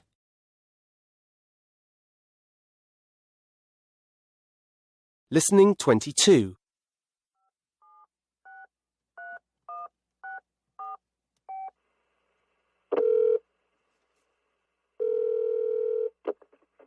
Hi, how are you? Yes, I'm having a great time, thanks. No, I haven't bought any souvenirs yet. I haven't had time. Why did you ask that? Oh, you want a present? Well, don't worry, I won't forget. Sunbathing? No, I haven't sunbathed at all. The weather isn't sunny. I've done lots of things. I've been on a boat trip. That was great. I've made some new friends and we all went together. Yes. I've visited a castle too. Sports? No, I haven't. But I'm playing volleyball with my new friends this afternoon.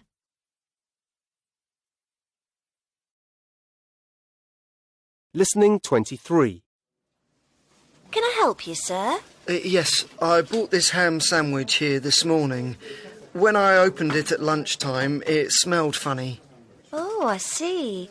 So you didn't eat it? Of course not. I want my money back. Have you got your receipt? No, I haven't. Well, I'm afraid we can't give refunds without a receipt. I'm sorry, that's just not good enough. It's the rule. There's nothing I can do about it. I'd like to speak to the manager, please.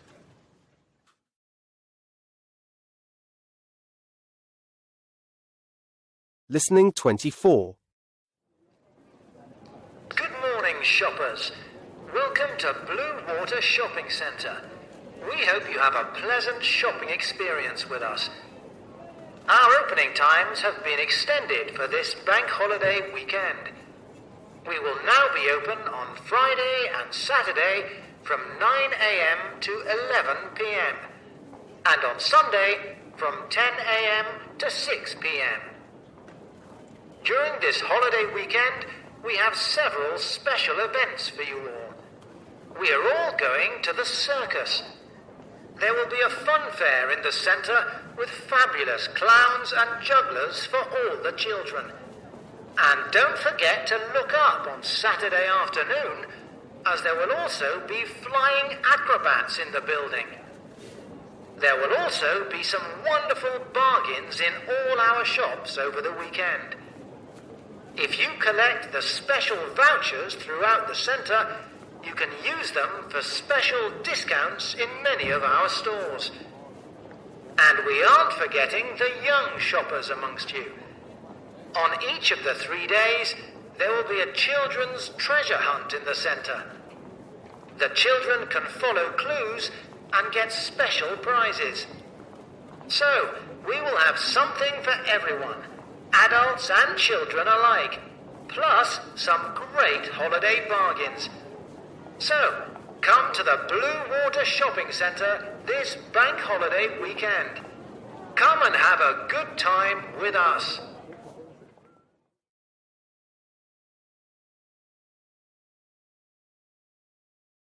Listening 25. 1. Tamsin.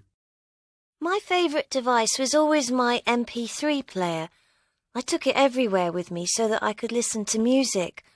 I had a mobile too, so I could make calls and send and receive texts. But when my mobile contract ran out, I upgraded to a smartphone, and it's the best gadget I've ever had. I don't need an MP3 player anymore, as I can store all my songs on the phone. Not only that, I can surf the net, pick up my emails, and it's got a video camera. 2. Henry. I'm crazy about sci-fi stories. I've probably got about 50 on the shelf in my bedroom. The problem is they take up a lot of space. So I asked Mum and Dad to get me an e-book reader for Christmas. It's really amazing. You just go to a website that sells e-books and download them. It only takes about a minute to download a book. And they're a bit cheaper than real books. My e-book reader can store about 1,500 books. But it's the same size as a single book. If you're into reading, you should get one. 3. Rebecca. I'm not a big fan of gadgets. I've got a mobile and my dad's old PC in my bedroom. But I really like the hard disk recorder that we've got at home.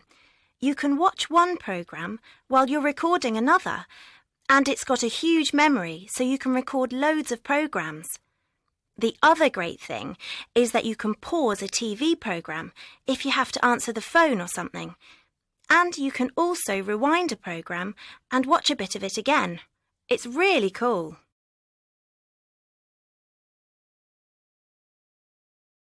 Listening 26. 1.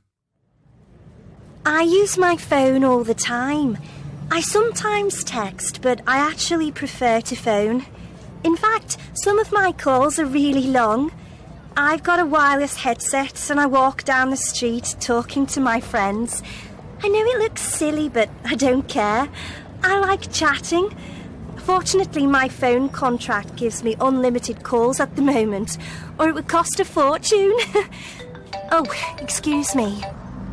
Oh, hi, Jenny. I'm in town. Yeah, that's right. 2. I really like mobile phones and I love having the latest model. I usually get a new phone every 6 months. At the moment, I've got the latest iPhone. It can do everything. Texts, emails, games, music, videos. Do you want to see a video from my holiday? Don't be shy. 3. I love my phone. Obviously, I use it for texting and phoning, but I also listen to a lot of music on it. I've got earphones for it. It's great. And I love all the different ringtones you can get. I change my ringtone every month. You just dial a number and download a new ringtone. It's easy. This is my ringtone at the moment. Listen.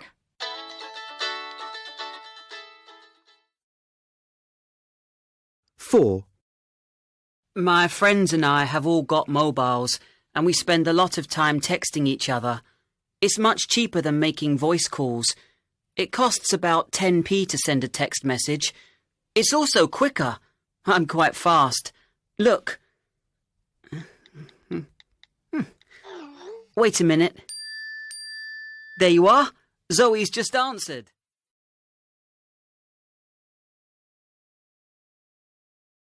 Listening 28. 1. Josh and Lucy. Hey, Lucy. How are things? Good, thanks, Josh. Listen, I'm going for a bike ride with Kate and Ivan. Fancy coming along? Cool. I'd love to. What time are you going? We're meeting at my place at 11:30. OK. Oh, what about lunch?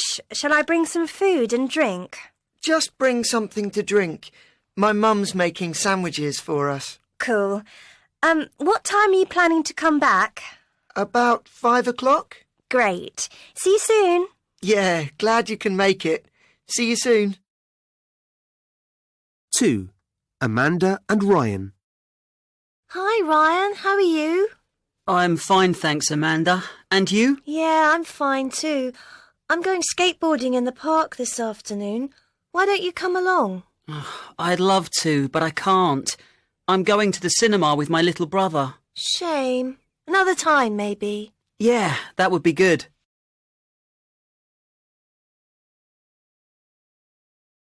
Listening 29. 1. Help you with your homework. Shall I help you with your homework? 2. Go out this evening. Shall we go out this evening? 3. Open the door for you. Shall I open the door for you? 4. Go to the cinema tomorrow. Shall we go to the cinema tomorrow? 5. Have a cup of coffee.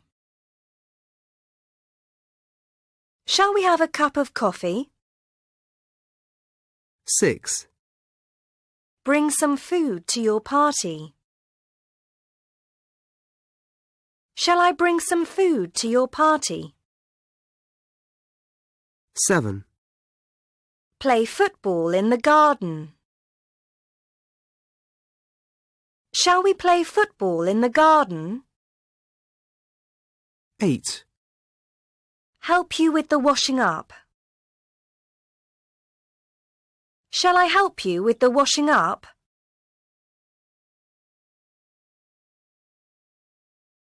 Listening 30. What are you doing on Saturday? We're having a barbecue at my house. Oh, that sounds fun. Would you like to join us?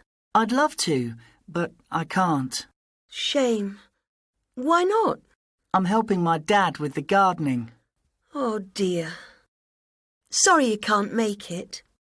Another time, maybe? Listening 31. 1. Calling all swimmers. Have you got any spare time during the Easter holidays? Are you confident in the water? Would you like to learn how to save lives? Then come down to Salcombe Swimming Pool. We're running life-saving courses this week during the holidays every morning at 11 a.m. They're fun and they're free.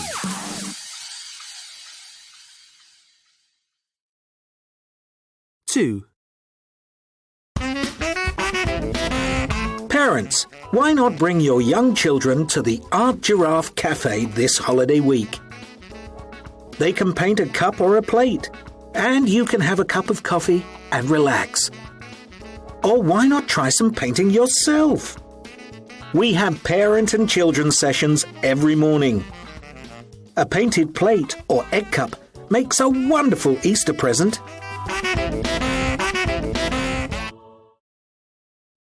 Three. Are there any young actors out there? During the Easter holidays, Stagecoach is running drama classes for young people every afternoon at the community centre. There are 2 age groups, 9 to 12 and 13 to 16. There will be a show at the end of the week. Phone 856 778 for more information. 4. Have you got some free time this Easter? Would you like to learn how to use watercolours? Then come to Harbour House with your paintbrushes. We're running classes this week for older teenagers and adults. If you are 50 or over, it's free. Phone now on 874 323 to book your place or find out more. 5. Fancy a dance? Would you like to have fun and keep fit? Then why not try one of our Team Jam classes at the Leisure Centre? It's street dance, it's fast, it's fantastic. If you are 18 or over, just join us. We have classes for beginners and intermediate. Come on, have fun this Easter.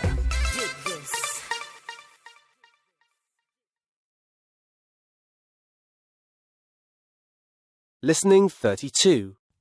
1. This year I got more than one Valentine. 3, in fact. The best one was definitely from my boyfriend. He didn't write his name on it, but I recognised his handwriting. The next one was from my dad. It was a jokey one, and it was very funny. He didn't write his name either, but I know it was him. The third one is a mystery. I've never had a secret Valentine before. 2.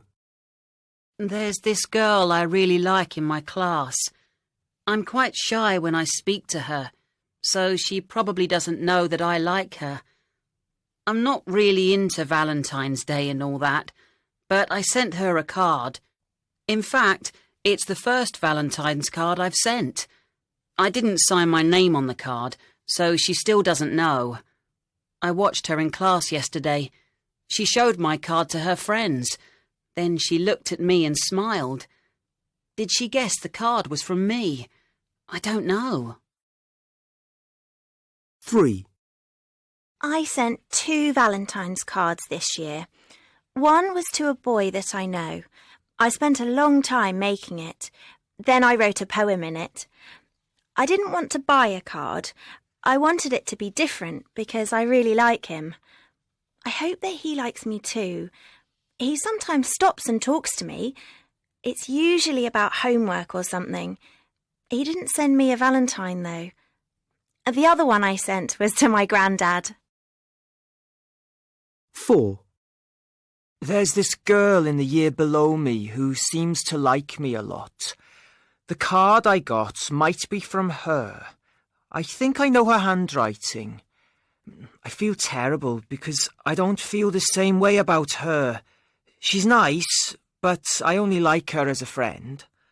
I really like her sister, though. The card could be from her, but it probably isn't.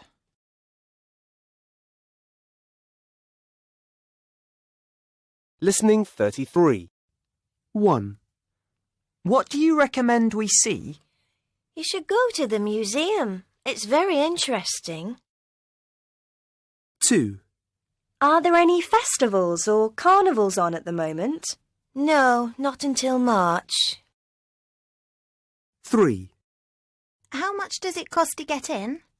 It's £10 for adults and £8 for children under 16. 4. Can you show me where that is on the map? Yes, it's here, next to the museum. 5. Is there a taxi rank nearby? Yes, there's one near the bus station. 6. Is the old town near here? No, you'll need to take a tram to get there.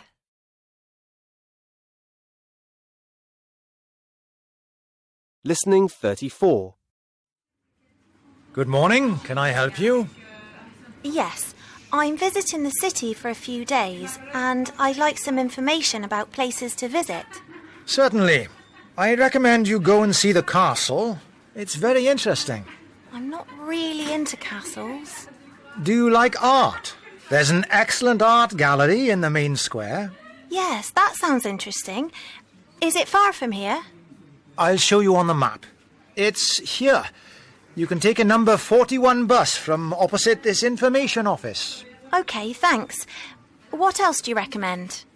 This weekend there's a big carnival. That's usually a lot of fun. I'm afraid we're only here for 3 days. We won't be here at the weekend. Well, there's the cathedral, of course. That's very popular with tourists. What are the opening hours? 9 to 5 on weekdays and Saturdays, and 2:30 to 4:30 on Sundays. How much does it cost to get in? It's £8. Is it £8 for students too? Let me see. I've got a leaflet about it here. No, it's £6 for students. Great, I'm a student. Can I take the leaflet? Of course, and the map too. Thank you very much. You're welcome. Enjoy your stay.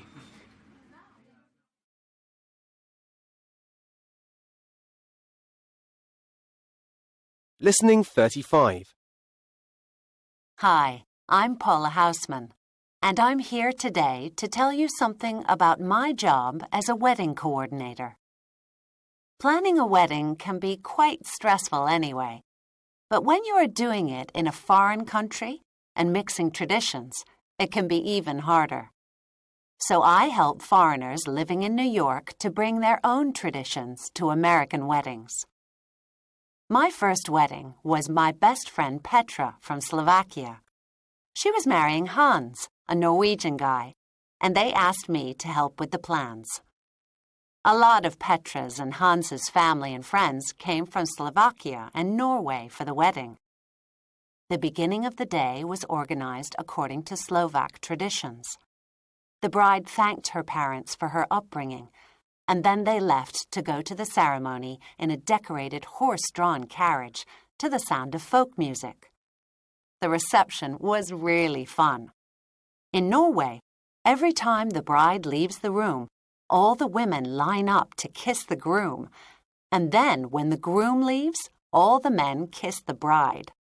Big Norwegians, all desperate to kiss little Petra, was a really funny sight. My next wedding was a Swedish-Israeli couple. Their marriage was lovely because they combined the traditions of both countries. It's customary in Israel to have the ceremony in the late afternoon when the first star appears in the sky. So they did that, but also the Swedish relatives dressed in traditional Swedish wedding outfits and taught everyone the traditional Swedish wedding dance. It was a marriage of people and cultures. In Turkey, the night before the wedding, the bride is decorated with henna tattoos on her hands, and her guests dance and sing traditional Turkish songs. So, when Berku married Jakob here in Prague, we organized a traditional henna night for her. The wedding itself was quite Czech. The male guests kidnapped the bride, as is customary in the Czech Republic, and then the happy couple broke a plate and swept it up together, a tradition that's meant to bring happiness and unity to the newly married couple. So, what skills do you need to be a successful event organizer? Listening 36. Speaker 1. I don't think the council has the right to put computer chips in bins. I mean, what about privacy? It's terrible. It's like living in a police state. This is what happens when councils have too much power. Speaker 2. Maybe putting computer chips in bins is a bit too much. But we have to do something. People just aren't recycling enough, so we need to educate them. The chips are just getting information, aren't they? If it helps people to be better citizens, then I think it's okay. Speaker 3. I reckon this is just the first step. Next, they'll put computer chips in your home to see if you turn the lights out, and computer chips in your car to see if you're driving too fast. It's frightening. I hate the idea. Speaker 4. I think it's a great idea. We all need to recycle, but some people refuse to do it, or they're too lazy. And who pays for their mistakes? Our children and our grandchildren. This is important. We've only got one planet. Speaker 5. I don't like the idea of computer chips in bins. How much can they find out about your rubbish?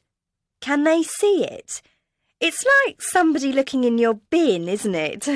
Nobody would like that. I'd feel embarrassed.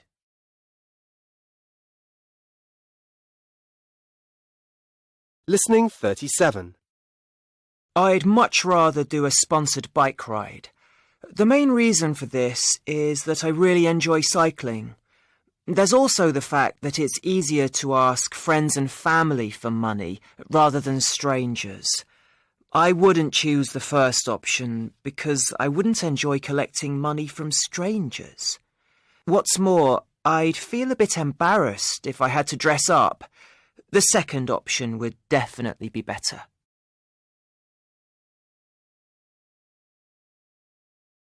Listening 38. Right. David, the school has asked us to come up with a poster about littering. Why? Well, I think it's because there's so much rubbish around the street near the school. Most of the rubbish is things that kids from our school drop. Oh, OK. So how about a picture with a field or river with lots of litter in it and a slogan saying, "I wish it didn't look like this"? Nice idea. Or we could have the problems litter causes. It costs money to remove it, it looks bad, it attracts more litter, and it can harm people and animals. I think I'd rather focus on something more positive. Oh, yes? Like what? Well, we could look at the solutions rather than the problem. Such as? We could encourage people to put rubbish in bins and not on the floor. Take rubbish home with them and use a cloth bag instead of plastic bags. And always clean up after your dog. I don't think that would be a good idea, to be honest. Dog mess is not what this is about. Oh, OK. Do you think we should mention recycling as well? Yes, good idea. Oh, the poster could have 4 corners. Bin it, take it home, don't use plastic, and recycle. That sounds brilliant. Shall we make it ourselves? I think asking Eva to do it would be better. She is a better artist than us. OK, let's ask her. Listening 39. 1. Where's my mobile? It was in my bag. Have you checked your pockets? Hang on. No, it isn't in my pockets. I left my bag here under the desk while I was having lunch, and my mobile was definitely in it. Do you think somebody came into the office and stole it? I don't know. Is there anything else missing? Let me check. Yes, my MP3 player is missing too. 2. It's late. I'd better go home now. I'll walk you home. There's no need. It isn't far to my house. Yes, but Tom was walking home a few nights ago and a couple of men attacked him in the street and took his wallet and his mobile. Did they hurt him? Yes, they pushed him to the ground. He hurt his arm. Poor Tom. Have they caught the people who did it? Yes, the police arrested 2 men the following day. 3. The police raided a house in our street last weekend. Really? What were they looking for? Heroin and cocaine. Really? I didn't think that sort of thing went on round here. Yeah, it does. There's always a couple of men hanging around on the pavement outside the house, selling drugs. How do you know they were selling drugs? Cars come up and stop near the men, and you see them handing over money and small packets of stuff. It's usually at night, so you never see it really clearly, but I'm sure it's drugs they're selling. 4. Somebody broke into the village hall. Broke into the village hall? Do you know how they got in? They climbed through a window. Why would they want to do that? Did they steal anything? No, but they smashed some chairs and tables. That's terrible. Do they know who did it? No. The police seem to have no idea. 5. I was in Jepson's department store the other day when the security guard arrested someone. I didn't know security guards could arrest people. Well, this one did. It was a woman with a young child. She couldn't have been more than 18. What had she done? Stolen something, I think. The security guard was holding some baby food and nappy cream. Poor woman. She probably couldn't afford to buy it. But she shouldn't steal from shops, should she? Anyway, the security guard called the police. Oh, no. Surely that wasn't necessary. He could have let her off with a warning. Well, it's her own fault. She broke the law. Listening 40. Jesse James is the most famous American outlaw of the 19th century. He lived in Missouri, one of the southern states of the USA. It was a difficult time in America. There were black slaves working in the southern states, but not in the northern states. The northern states wanted to ban slavery, so the southern states decided to be independent. This became the American Civil War. Jesse James was 14 when the war started. For 4 years, the South fought against the North. Jesse James and his brother Frank fought for the South. There were lots of terrible battles, and a lot of men died. The North finally won the war. When the war ended, the new government punished the southern states. Jesse and Frank were angry at the injustice. They formed a gang of outlaws. The outlaws wanted to fight the government, so they robbed government banks and trains and stole money. But they killed people too. The outlaws got a lot of sympathy from Southern people. Some people said Jesse James was like Robin Hood. Finally, the government promised money to anyone who could catch Jesse. so a friend of his in the gang murdered him. He was just 35 when he died. Listening 41. 1, Oh, I'm tired.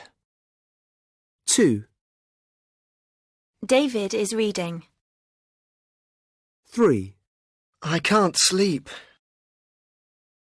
4, I didn't see the burglar. 5, I like rap music. 6, We're going out this evening. 7, I can swim really well. 8. She gave me a CD for Christmas.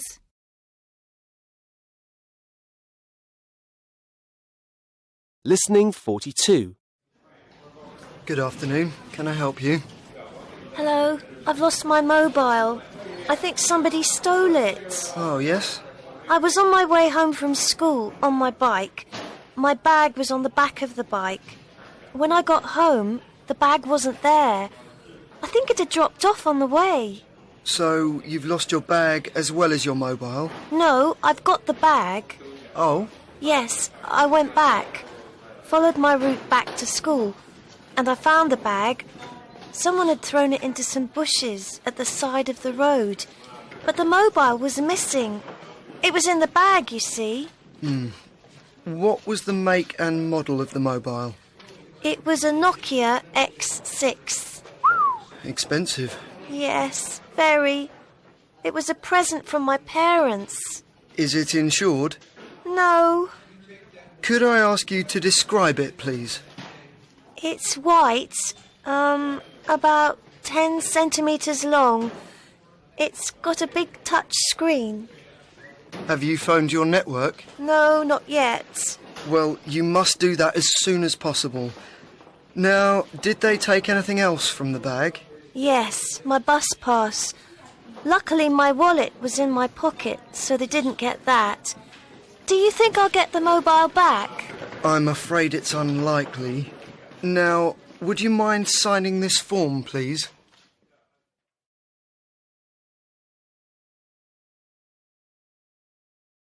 Listening 43.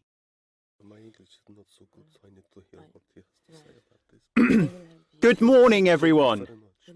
Welcome to our city. I hope you enjoy the conference. I'm just going to say a few words about safety here. Even though our city is fairly safe, there are some thieves, muggers, and other criminals.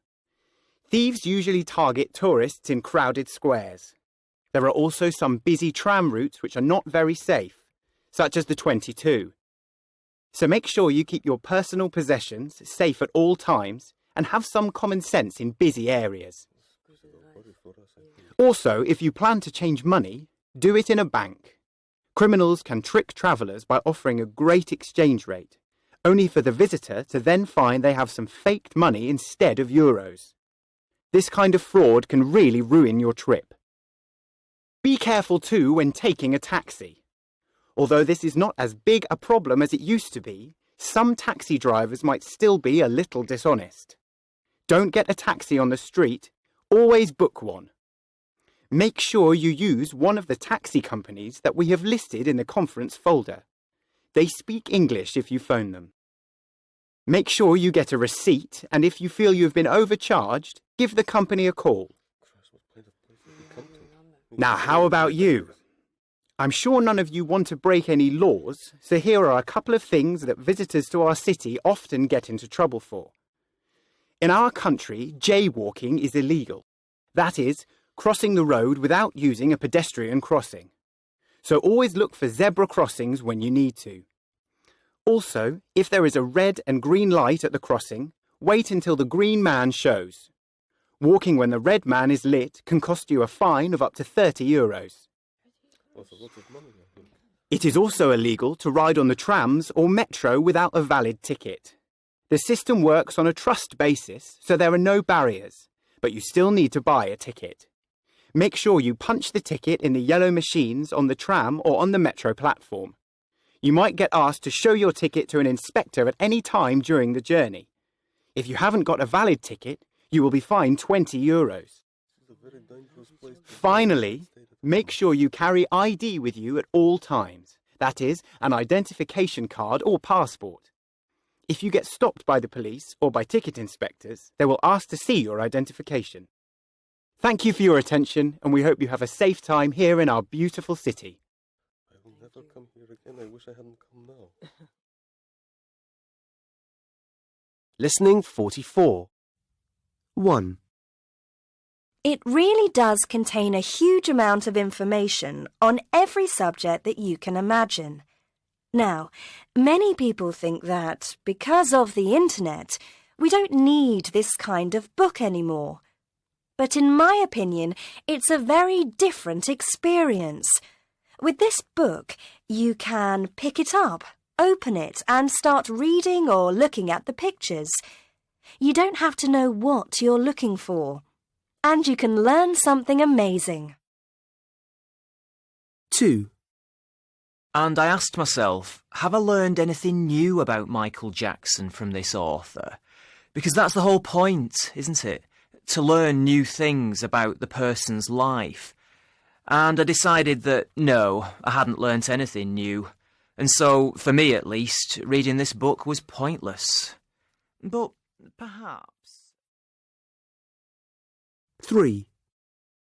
And of course, in the past, it was very much a genre for children, with superheroes like Spider-Man and all the other great Marvel characters. Asterix, Snoopy and Garfield too. But this latest work is really aimed at adults. The pictures are amazing, the story is exciting, and the text is perfect. Most of the words are in speech bubbles, but there are also occasional paragraphs of description, which really... 4. The first and shortest of the tales, Night Terror, is a brilliantly written piece of horror. It really is terrifying, even though it's only 10 pages long. The others in the book range from 12 to 25 pages.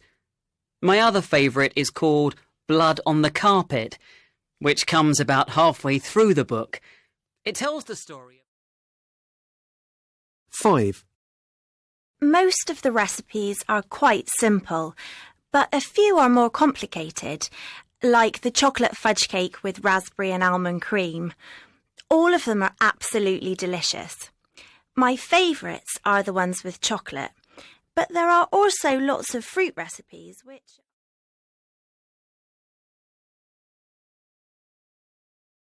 Listening 45. 1. Do. Done. 2. Write. Written. 3. Draw. Drawn. 4. Wear. Worn. 5. Take. Taken. 6. Steal. Stolen. 7. Break. Broken. 8. Throw. Thrown. All of these irregular past participles end with the sound n.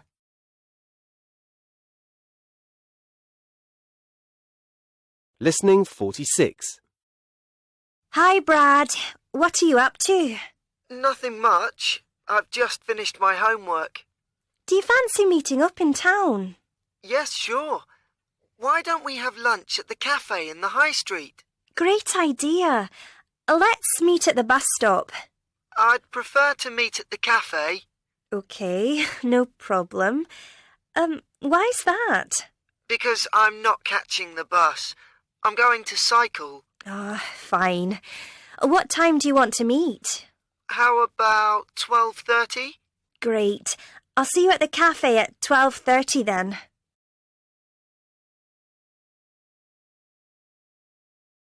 Listening 47. 1. Do you fancy going to the beach? Sure. What time do you want to meet? How about 11 o'clock? Fine. 2. Shall we play tennis this afternoon?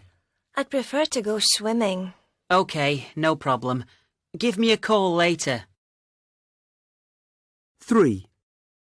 Let's go jogging together. Great idea. Where shall we meet? Why don't we meet in the park at 1 o'clock? Fine. See you at 1. 4. Do you fancy going shopping? Sure, why not? Shall we go to the shopping centre? Yes, OK. Let's meet there, outside the entertainment store. Great. See you later.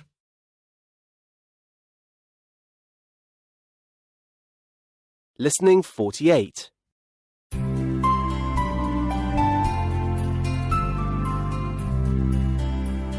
Good morning and welcome to Radio 25's Real Lives programme. Today we have in the studio Keith Biggins, a local charity worker. He has just received some amazing news. Welcome to the studio, Keith. Thanks. Now, Keith, you have just found out that you have won an award from the Queen. Yes, I'm going to Buckingham Palace next month to collect it. I can't believe it. These awards are given to people for their services to their local community. And you are getting an award for your charitable work. Yes, but I feel I don't deserve it. There are many wonderful community and charity workers in my area. When did you start this type of work? I have always done work for charity. Every year I raise money for homeless people and for children from poor families. I own a family business selling beds, and it has always seemed wrong to me that I sell wonderful, expensive beds in my shops, but there are so many people in our society who do not have a bed at all. And there are still a lot of children growing up in poverty, fear and danger. I think a home should be a safe place with a warm bed to sleep in. You retired 15 years ago, but you are still working? Yes, my son runs the family business now, but I still do my charity work and he helps me. For example, last year we raised money for community flats for homeless people, and of course we put beds in the flats. We also gave hundreds of beds to old people's homes and to children's homes. And last Christmas I collected more than 3,000 presents for poor children in our community. You are 67 years old now. Are you going to stop work soon? I don't think so. There's still so much more to do. Well, Keith, I think you deserve your award. Congratulations. Thank you very much indeed.